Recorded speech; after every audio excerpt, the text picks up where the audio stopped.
Hello, welcome to episode 10 of the Isuzu Ute A-League download La Decima. We've got to 10 episodes, guys. Double digits. Can you believe it? We are in double figures. Yes, we made it. We've Double almost reached puberty of this show.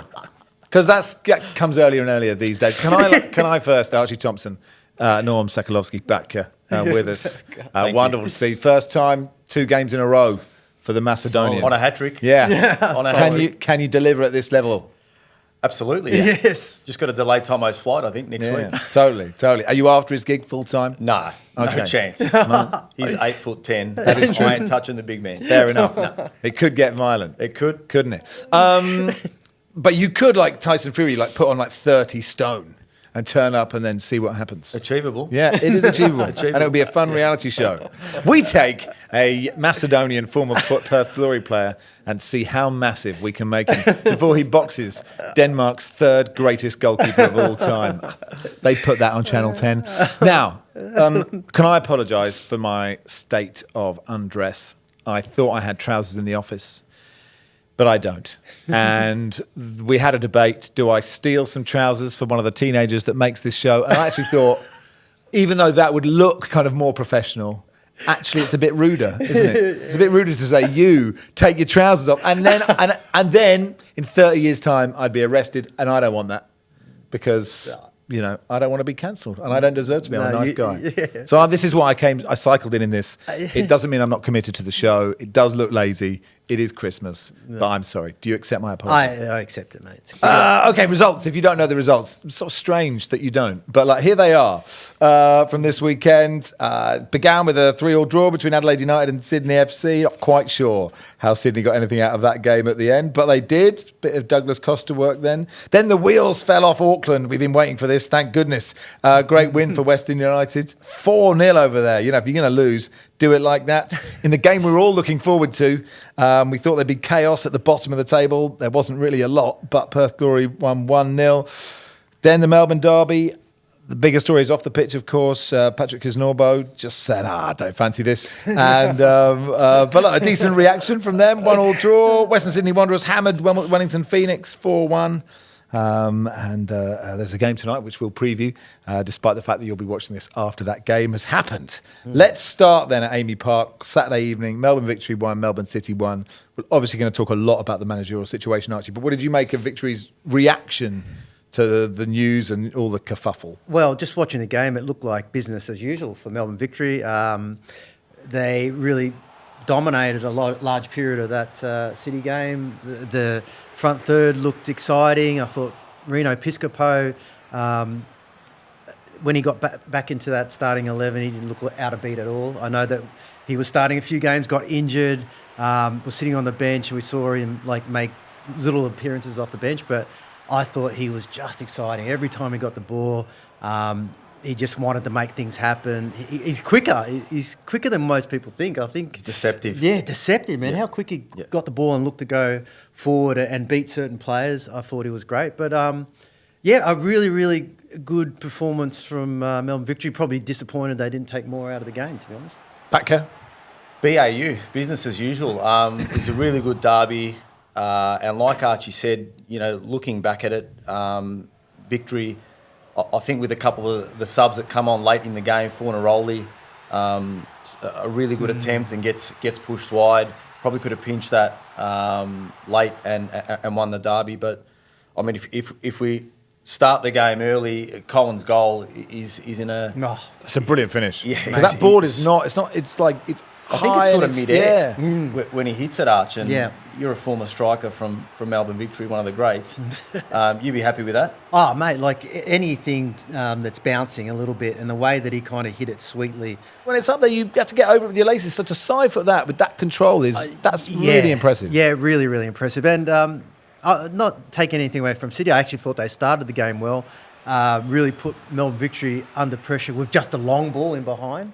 They did that a few times. I don't think Melbourne Victory really dealt with that very well. But once they did get to play the ball down and start playing football, it was good. But that was a great finish. Yeah, it's the Melbourne City. The foreigners are doing really great. And I will actually say that Zane Schreiber, he actually came into the game quite late because of a Jimmy Jago injury, and that's in the centre of the park, and that's such an important Key role. Yeah, in a derby too, when you're trying to wrestle that midfield. I thought he was excellent. He broke up a lot of the play, and for a young kid to go into an atmosphere and a big derby match like that just before Christmas and perform like he did, I thought he was really, really good. Yeah.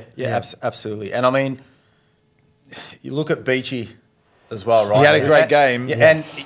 and you park the moment, right? And everything outside of that was just superb. Again, a game where a goalkeeper has probably got the BOG or the best on ground, and then one moment just kills the lad, unfortunately.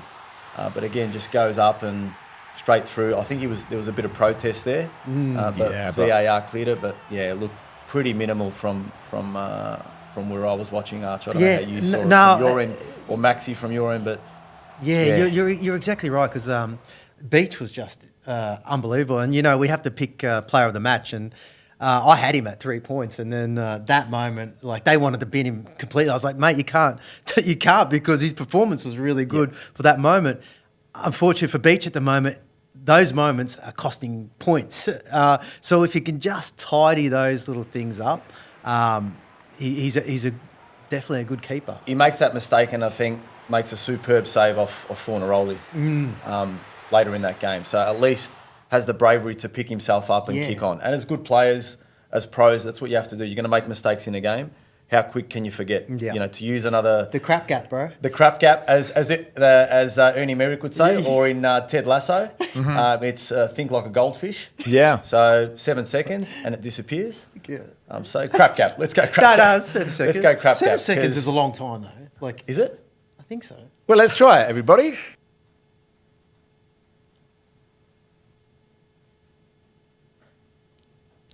When you're broadcasting, didn't you feel alive? I'll tell you, were there like that. There's not enough dead air. Well, That's I did what send say. a text. I sent a text this morning in the group chat. and You know. if I had been holding on for 7 seconds, of what the response was, I would have been probably not turning up here. Archie did a joke in the WhatsApp group that I think would have been okay in the late 70s. What I'm pleased is that he didn't get the reaction that he wanted, because we're trying to drag this guy into 2024. Actually, that in a way makes it sound worse than it was. But someone did come to the party and gave you a little bit of McLaren. Anyway, What a movie that is. let's talk Yeah. about Kisnorbo then. What did you make? Like, what the chairman said it was a shock. The skipper said it came from nowhere. Your assistant, Arthur Delay, said, look, everybody's shocked. We didn't see anything coming. The fascinating thing, I think, is there would have been I don't know how long, a day, a week, 2 weeks, 3 weeks, Kisnorbo knowing that something's happening. But obviously, he can't say anything, not because it's duplicitous, just because this is the way football works, right? Or anyone's moving jobs. But just, there's been 3 weeks of him just bullshitting everyone. Because he has to, right? Like he might afterwards go, I'm really sorry, but I couldn't, what can I do? I love it. I really like that 3 weeks. Now people are thinking back going, oh, you just said that to me. That's, and he knew he was off. But like, it's the nature of football. Should we be angry with him? Should Victory fans be angry with him? What do you think, Archie? Yeah, it's a hard one because, like I've said, as a manager, you don't get many opportunities because there's only one. When you think about players and moving, you can go into a squad and there's 23. So there's more chance of a player to be able to move places and get a really good chance, an opportunity. And I think for a coach, there's only the one. And I thought that maybe being at Melbourne Victory, probably one of the biggest clubs in Australia, he's starting to get the team playing really well. The experience he had over in Europe, just to kind of get himself back into the groove of things of what he did at Melbourne City. But then I guess an opportunity comes that looks probably better. I don't know the insides of what's happening at Melbourne Victory that maybe warranted him to even consider another move. There might be things happening behind the scenes that we don't know. But to do it, and there's no perfect timing. Like you can't always make It's things. never a good time. Never a good time. But I wish him well. But to do it, I guess a week of a derby is always going to be tough. And I always questioned about whether after Dillis, the assistant coach, all of a sudden, here you go, mate, you got the head role. from an assistant position to head role, Christmas Derby, probably one of the biggest fixtures. Big step. Big step. Big step. And I felt like he handled himself really well. It didn't seem to affect the team at all, which I was a bit worried about, because when you have an assistant, you're an assistant position, and it's a different kind of role that you have to manage players. You have to be their mate. You have to put out fires. You're probably calming situations down that a head role will say, you need to sort that out. And then all of a sudden you go into a head role where you've got to go maybe change it completely. And then I question whether the players respect this assistant coach enough for him to be in that head position to be able to play decent football. So, because I was there when Graham Arnold, great example, assistant coach, went into the head coach of the Socceroos, and he was like this, all of a sudden he's gone from like this... Call me Arnie. Yeah, call me Arnie. Then you got to make tough decisions. The boss. And then players kind of didn't, I think, respect him at the time, and why he didn't have success. But then I watched an interview of... I listened to Reno Piscopo, because I asked that question about the preparation, and they really like him. They think Arthur Dillis is great, knows his football. He's worked under some good managers, and what a week he's got. He's had the Derby, and this week he's got the Big Blue, another massive big fixture. 2 big games. Yeah, 2 big games. So if he comes through this unscathed, I think it's really good, because from a club point of view, why would you bring in a manager when the football's been actually really good? So do you think they should stick, continuity can be good with the football team, right? But you mentioned that assistant going up to manager. Do you think, how long do we give Arthur? Well, I mean, if the football, like we saw on the weekend, still is consistent and they're winning games, why change it? I guess give him the opportunity, and it's probably a bit late to bring someone in and completely change a playing style that's working. Why do it? Just keep to the end of the year. If they're good, it's good for headline writers, King Arthur, all that kind of stuff. Yeah. He might be the last living Arthur. Do we know any other Arthurs? Great name. Yeah, very strong. Great name. Now, look, before we move on to Western United's brilliant win in Auckland, you wanted to talk about Dyson Heppel. I did, yes. And he's doing some great charity work with a young kid called Harrison Pennicott. So, massive shout out to Melbourne Victory. I think it was not this home game, but the home game prior to that. So, Dyson Heppel, in collaboration with Luigi Prestonenzi from P3 Recovery, Richmond and Port Melbourne, organised a day out for H-Man, who's got a rarest of condition called scleroderma.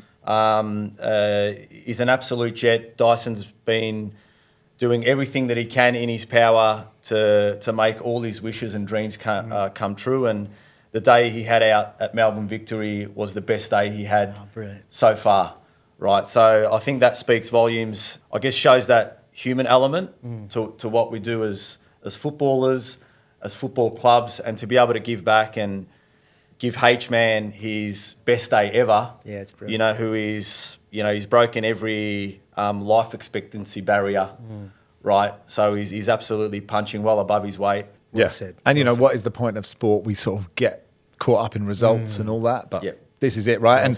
We have skillful people behind the scenes that hopefully will put up a link where because they're raising money for research into this illness. Heppel has launched a clothing brand as well for H. So I think he's got his own Instagram page. I don't know if we can put that up as well.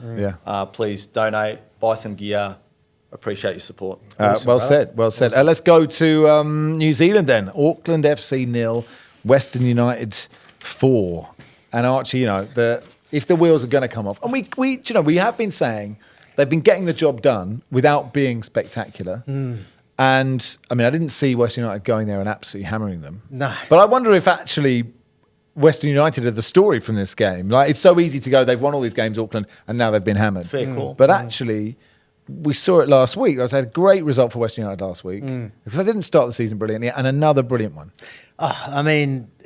What John Aloisi is doing with that squad, and it's the third youngest squad in the league. Questions obviously were asked about maybe their quality at the start of the season when you look, especially up front. 3 goals in 4 matches, not really looking spectacular. But 8 goals in the last 2 matches. And it was probably, I feel, the game against Melbourne Victory where John Aloisi really questioned the players' competitiveness and wanting to compete. And after that, I think their performances have been outstanding. That game against Auckland, and I talked about Auckland being a team, they don't necessarily play beautiful football, but they're physical and they're like men on the field. And I look at this young Western United side, they really matched it. They were physical, they won a lot of those challenges, and I have to really say that midfield, I've got the point about these midfields, but I thought Fergate was outstanding. I've said that. We talked about him being under the radar. Yeah. Here's a man who I'd spent no seconds thinking about for 45 years, and now I'm obsessed with the guy. And that strike hit the bar as well. But he was great in this game. Unbelievable. And also too, I thought that Bozanovsky in the middle of that park, he's only a little fella, but I talked about Pasquale, the different dynamic that those two bring. Pasquale is someone that doesn't probably have the speed to go past, but that young boy picks the ball up, looks to go. He's great on the ball. So them two in that midfield are dynamic and they're competing, which is just amazing. And they're scoring goals. Like, Botic again is starting 3 to and score. 4, I think. 3, Botic. man, Yep. amazing. Ibasuki.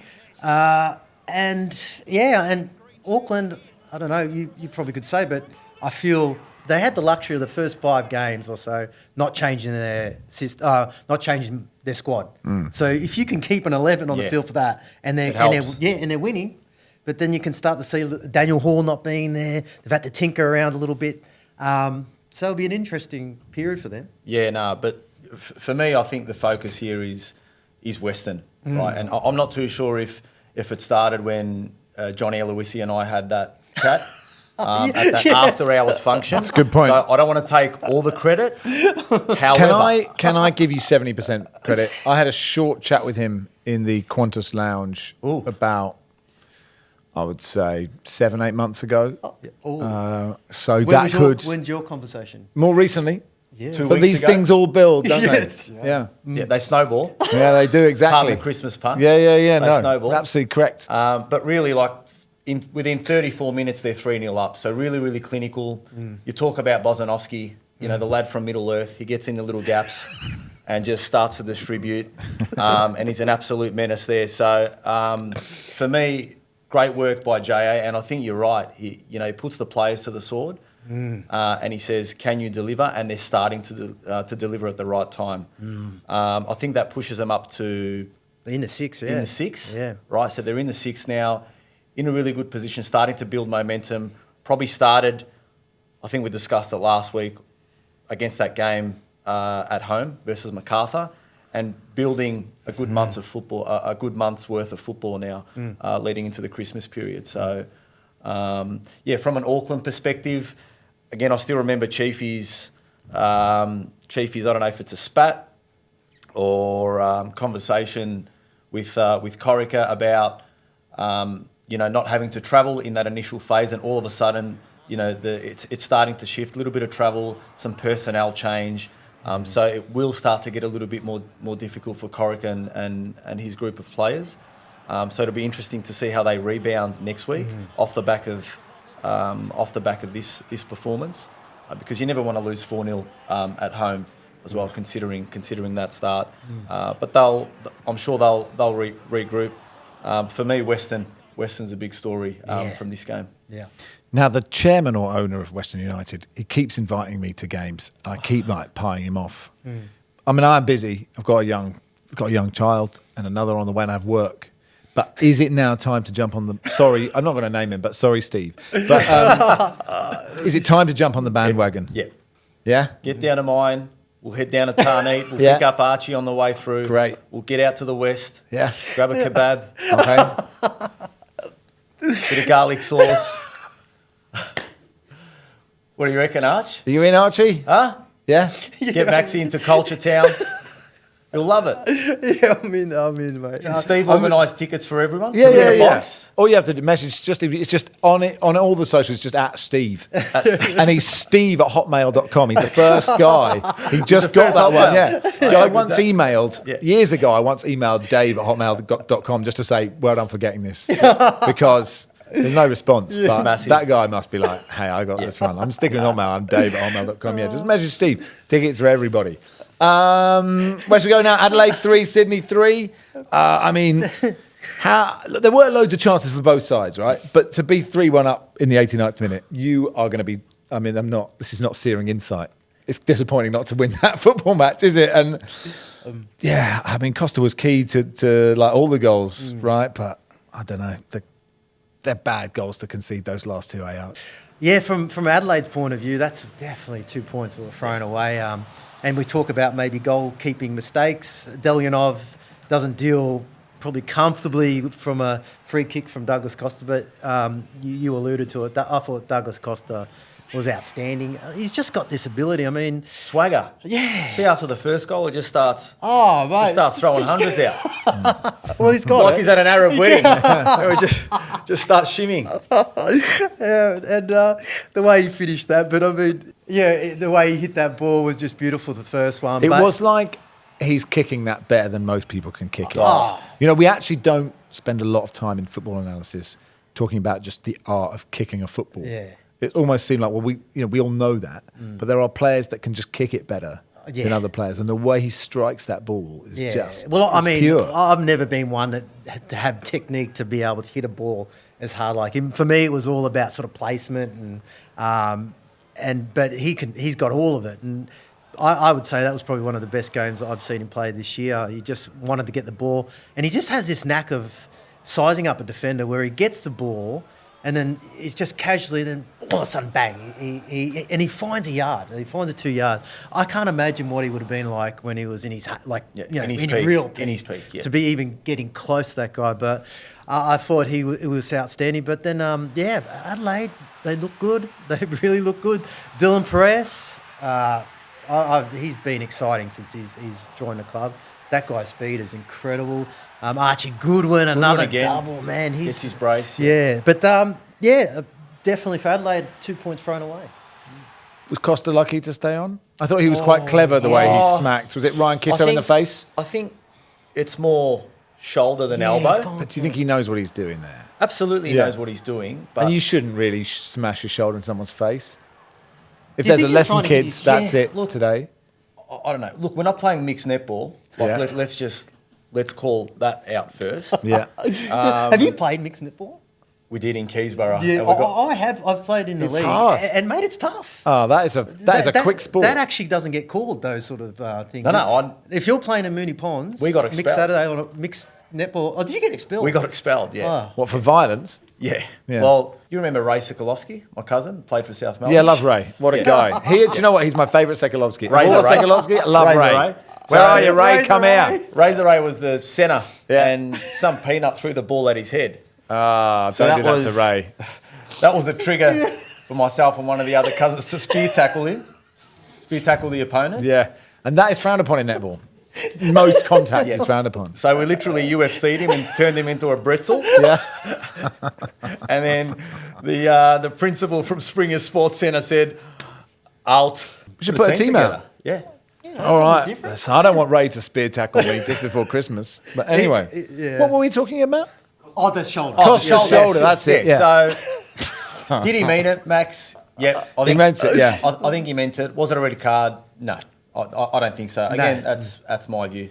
I don't know how you seen it on your end, Arch. Yeah, I agree. It's close, very close. I think Carl Viet dirtied up big time. Oh, man, how angry was he? Toys were out of the cot. I think he was ready to go. How angry was he after the game, though? Yeah. But I think that was more result-wise. Yeah. Right? The fact that the lads, let that one get away, really 2 points disappeared. Yeah. Western Sydney Wanderers smashed Wellington Phoenix 4-1, didn't they? Jumping in the top 6. Hilarious start to this game. I mean, look, Isaac Hughes just...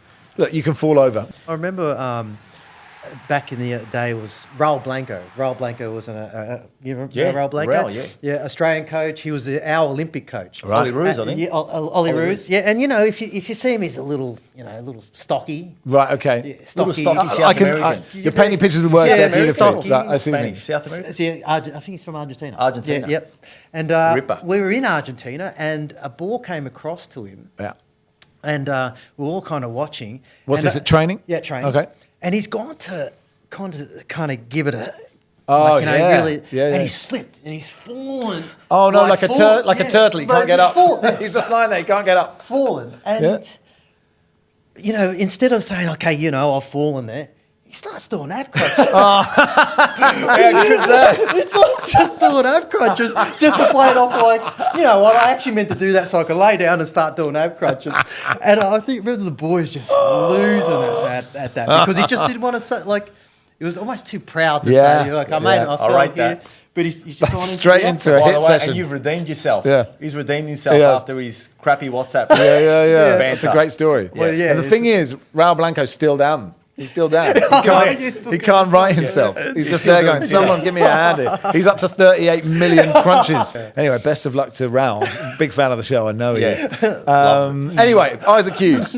We got to it. Poor poor guy. Hughes, he Yes. slips over. Borello puts the ball over, and then bang, Batman just puts it in, and he just gets the game going for Western. Right, these guys, I think, on a really good roll now as well. I think into the sixth. Yeah. I think fifth at the moment. They've had a really good month, and just gearing up nicely again, leading into Christmas. So old Knackers, Stajic, he'd be wrapped. He'd be absolutely wrapped. The big Bulgarian gets a second. Borello, I think, to assist in Yes. that game.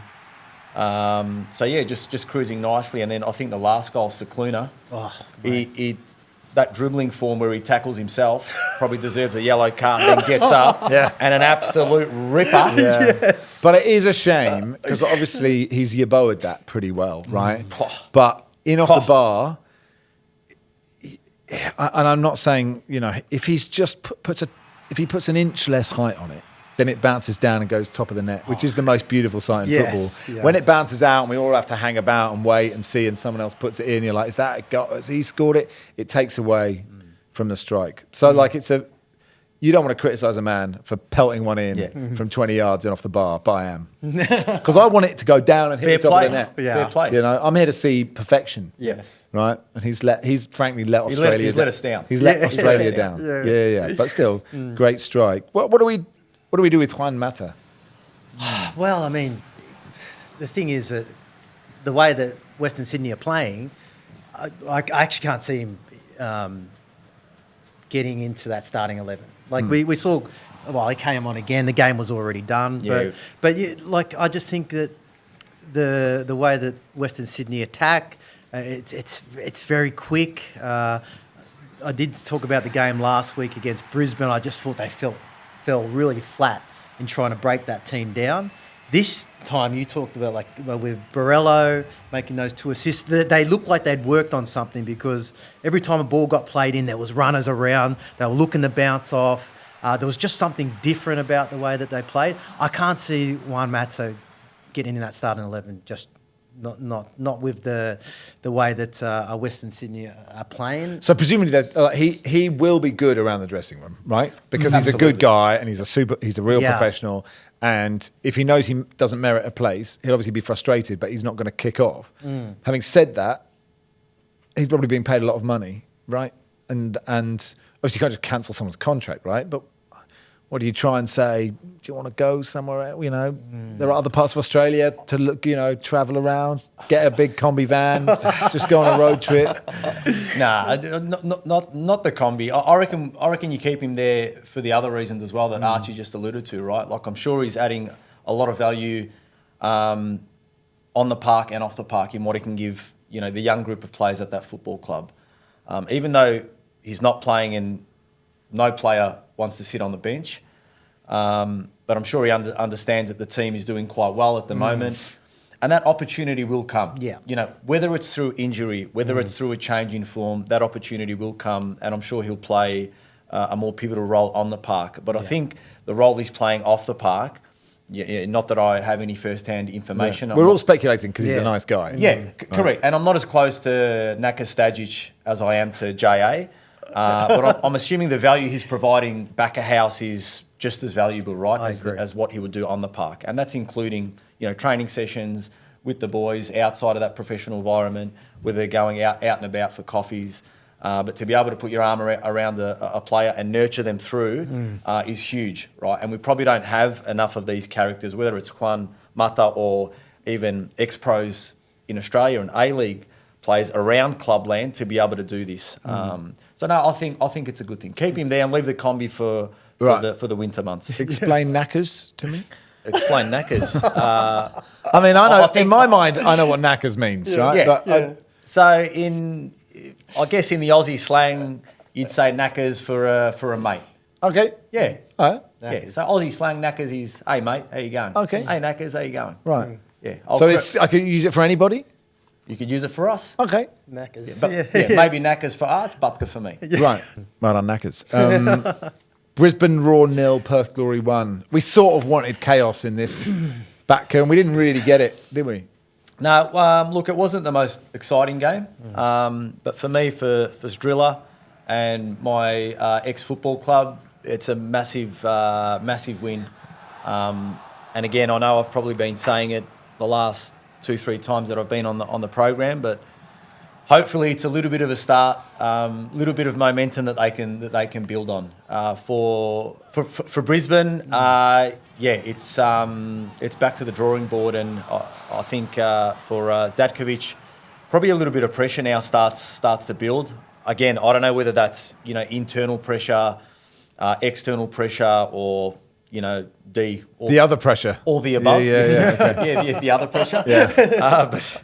But either way, it's going to be an interesting period for the football club. Yeah, so Perth avoided a 19th consecutive match without a win, which would have seen them match Melbourne Heart in 2013-14 and the New Zealand Knights in 2005-06 for the record. I would be sad if I was a Perth fan, because I'd like that as a badge. Like that record? I want I think records are, all records are good records, aren't they? David Williams scored the goal, and so then I went on a Wikipedia journey through the career of David Williams. It is the fascinating life of a footballer at this kind of level, where you go Australia, Denmark, Australia, Hungary, Australia, India, Australia. Like what a mad existence. I'm so happy that he got on the score sheet, and if you watch the goal back, it was actually you could see his experience there, because the ball was there. Great run. Yeah, you could see him dart, but then he's obviously seeing what's going on. I'm going to peel out the back, and hopefully the ball gets played at the back post, and it was a great finish. Yeah, it takes it well. And it's a great finish, and for Brisbane, you don't want anyone to lose their job, or especially around this time, and being a good mate, Ruben. But in saying that, I wouldn't be probably doing my job if I didn't say he's got to be under some serious pressure, because I know that he keeps talking about waiting for the window to open, bring some new players in, trust the processes, and I hope they get it right, because the football, that probably for me, and it probably is the pressure of what he's going under, but that was probably the most lacklustre performance I've seen of a Brisbane side on the weekend. And when pressure is on you, you want to do everything you can to try and get out of it. But unfortunately, sometimes it can drag you back into it. Takes you the other way. Yeah, and I felt like that did. I know the conditions were tough. And I certainly hope he gets the opportunity, because, like I say, you don't want anyone losing their job around this time. But when do you want to see people lose their job? Well, you don't want to see anyone lose their job. Not around Christmas, but particularly around early Christmas. Feb is really a great time. Actually, around Christmas, you get a payoff, you get Christmas off. Yeah. Brilliant, spend some time with the family. It's actually the perfect time to do. We don't want everyone to anyone get sacked right now. You don't want anyone to get sacked. You don't want anyone losing their job. But the harsh reality of our business is that someone will if performances aren't great. And where Brisbane are at the moment, I'm sure a lot of people are asking the question. MacArthur Central Coast, which is happening in a few hours' time, and by the time you watch this, it almost certainly would have happened. So, what did you make, Backer, of MacArthur 2, Central Coast 1? Nostradamus. Yeah, good. What are you saying? What are you saying? I think after last week, really, really good result for Macarthur. I think they'll kick on. I'm tipping 1-0. Miller's got them organised. It'll be really hard for Central Coast, I think, to bounce back after last week's defeat. So I'm going the boys in black and white. Yeah, I'm the same. I feel like Macarthur just need to get some consistency. This might be the start. They just after the Australia Cup win in the pre-season and that flogging of Perth Glory, we thought, okay, here we go. But again, it's just that inconsistency. That might be the start of it. Central Coast are basically the same, lacking really confidence. Again, I think Macarthur probably just got enough. Finally, do you fear for Ange? I think time will tell, right? But I think this is potentially a moment for Ange. It's this moment now in time where, will he pivot is probably the question that we've all got, or we're thinking about. And are we going to see a slight, even if it's a slight pivot, like you said, now within that upper echelon, with the best of the best? Because we know his brand of football is a beautiful brand of football, right? Mm-hmm. Is it sustainable at this level? And I guess this is the question mark. And look, I've got to credit Ange. I mean, he's sticking to his core beliefs about how he wants to play football and how he sees that his teams are going to play football. And if he's going to lose his job, well, then, he loses his job, but he's not going to deviate from what he feels football should be played at. And like you said, at the moment, he's got the injuries that haven't allowed him to do that. But I love that he's still, he's not letting anyone or anything dictate how he's going to play. That might end up losing his job, but that's still his core belief. I don't think we're going to. I know that I've got core beliefs, and if it goes against who I am as a person, then it's not for me. Keep your core beliefs in the WhatsApp group. Listen, gents, that'll do for today. I've had a lovely time. Happy Christmas. Happy Christmas, Batka. Thank you very much. Happy Christmas, Archie. Yeah, I'm not going for any more jokes than that. Keeping it straight back. Thanks for watching. I'm sorry I was so poorly dressed today, but the content was good. You've got to admit it. It was good stuff today. I will see you next month.